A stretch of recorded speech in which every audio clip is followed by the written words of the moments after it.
teh biasana cenah urang Sunda mah sok epes meer. Lamun cek basina haneut-haneut tai kotok teh ayam jadi kurang buktoskeun ku urang yen bahasa-bahasa eta teh dinyatakeun ku urang rupana henteu. Anu kadua dipesan di penasihat urang masalah seni.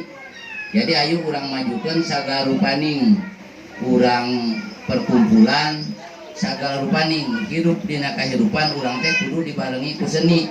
Karena dengan seni urang menimbulkan semangat, karena dengan seni urang menimbulkan karesep, karena dengan seni urang bisa bahagia.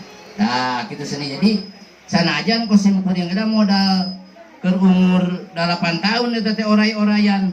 Kapenak deui dina umur 48 tahun oray-orayan didangukeun ku batur sararea. Heran eta teh.